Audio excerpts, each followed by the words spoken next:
This is the Bahamas Tonight, the Northern Edition. Good evening all, I am Megan Shepard. It's so great to have you joining us. Topping the news, a local human activist says the government's decision to pursue and deport illegals must be done legally and humanely. December 31st has been set as the deadline for illegals to leave the country. Tonight, this activist is calling for an independent board to look at the issue of citizenship and other immigration matters. Shashina Roll reports. Illegal migrants in the Bahamas have been warned that by December 31st, an aggressive immigration pursuit and deportation exercise will take place. Human rights activist Joe Darville says if this is the case, it must be done in a legal fashion. The rule of law must rule everything that a government does. We have a constitution. We also have affiliation and protocols and signatures to international bodies. We have the United Nations, and we also have the Human Rights Organization, which governs the whole of the Americas. And we have signed on to all of those protocols, and within them there are certain stipulations as to how you're going to deal with people whom you call quote-unquote illegal. But he says the legal aspect is just one area when it comes to the deportation of persons who have entered the country illegally. Darville adds that an exercise like this one must also be done in a humane way, beginning with an amnesty period. That period should be extended to 6 months, and let me tell you why. Because you need to give these people who are here unregistered the time to collect all of their belongings and to prepare to leave the country. Remember that a lot of these people who may not be documented, they have children here who are, by virtue of their being born here, are eligible to become citizens of the Commonwealth of the Bahamas. And so you got to be mindful of that they have to get all of their affairs in order, and you cannot do that in a month and a half or 2 months. With this period, he says no child should be denied the right to an education. You do not disallow children not to be educated, not to be taken care of health-wise, etc. That is a crime. That is criminal. Even biblically, it is sinful. Jesus said, "Suffer the children," which means allow the children to come unto me, for of such is the kingdom of heaven. If you do this to children, to God's little ones, then we're going to reap a bitter and caustic future. He notes that there are already thousands of immigration applications that needs urgent attention. Darville says that an independent committee should be selected to clear up the backlog. I suggested there be a minister of religion. There should be a recording secretary from immigration. There also should be a very learned senior immigration officer who is going to be there just in an advisory capacity to actually spell out the laws and regulations governing these individuals. And then, of course, there'd be someone, human rights advocate, put together about 8 people, and they need to go through thousands of applications in order to get to the point where we can say, well, now we've gone through all of this, we've done all of our background, and I think that's going to take at least 6 months to do. Shashina Roll, ZNS Network News. The nation's leader has stated that in order for fair play and to expedite citizenship and other related matters, it would be better for the government to have an independent body or committee that would decide on these on a regular basis.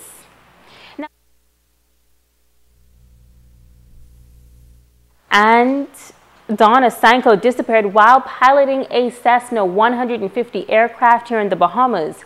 The couple departed Freeport on September 25th for North Eleuthera and 1 day later left Eleuthera for Rumkey, but they never arrived at that destination. Since then, a tire was found in waters off Eleuthera. Family members of the Sankos telling ZNS News that civil aviation has since confirmed that the wheel came from the missing aircraft, but there has been no sign of the couple. The Sanko family in Texas says a GoFundMe page has been established and donations raised will help to fund the search for the Sankos. The Grand Bahama Chamber of Commerce to salute businesses and business persons who continue to contribute to building the Grand Bahama economy. The recognition ceremony will be held this coming Friday under the patronage of the nation's Deputy Prime Minister, the Honorable K. Peter Turnquest. The Business Excellence Awards aim to recognize outstanding businesses and business executives on the island. Executive Director at the Grand Bahama Chamber of Commerce, Mercant Ferguson, says that there are 7 categories, including Outstanding Business Person of the Year, Developing Entrepreneur of the Year, Company of the Year, and the Lifetime Achievement Award. Business people in the community, they make an investment, and certainly it is to generate a profit. But we know the climate we have in Grand Bahama, oftentimes that is not the case. So we want to incentivize people to say thank you for still being here in the community, still contributing, still helping to build Grand Bahama as a destination to do business, and not only just to do business, but to do it with the spirit of excellence. Ferguson also adds that despite the current depressed economic climate on the island, the Chamber recognizes that it is important to highlight those businesses that are making a difference. Well, it's no question that the climate and economic climate of Grand Bahama is somewhat depressed. But we are very hopeful. We see the light at the end of the tunnel, and we know that Grand Bahama will rebound, and we expect that it will do so in the not too distant future. Senior Alive Solutions partner Denise Adderley says that the telecommunications company is proud to help recognize businesses that are making a mark on Grand Bahama. We've developed a tightly knit strategic partnership with the Grand Bahama Chamber of Commerce, and we're quite proud to be this year's sponsor for the Business Excellence Awards, and we think it is very fitting to tie in with our current campaign, Believe in Best. Businesses were judged by different criteria, including their contributions to the economy, contribution to the community, commitment to fair and honest conduct, and contribution to employment and employee training. Secretary Karan Sanchez is inviting the public to come out this Friday to see who will win the top awards. We're doing a luncheon this year instead of an evening gala event, so we're hoping we'll have lots of people come out and support us and help us and join us in recognizing all of these super nominees, and you'll find out who the winners are. The Business Excellence Awards will be held at the Grand Lucayan Resort. And now to news from Bimini, where a popular property is boasting of a banner year in business. The property that caters primarily to the Florida market is now expanding its reach. Italia Hall has the details. Bimini Sands Resort and Marina is located on South Bimini. The resort was refurbished this year, and it is no longer a resort property operated by a developer, but it is now managed by a homeowners association. At Your Service management team now manages the property for the homeowners association.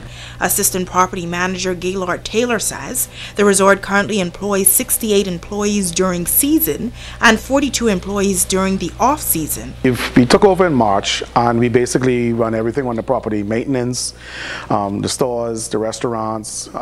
We make sure that everything keeps going.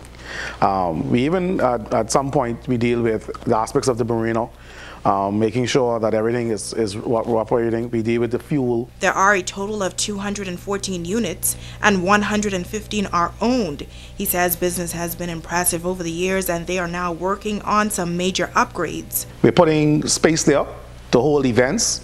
We're trying to get the weddings and all that, those type of things going. We're looking at bringing in persons who wants to do meetings and get some convention business.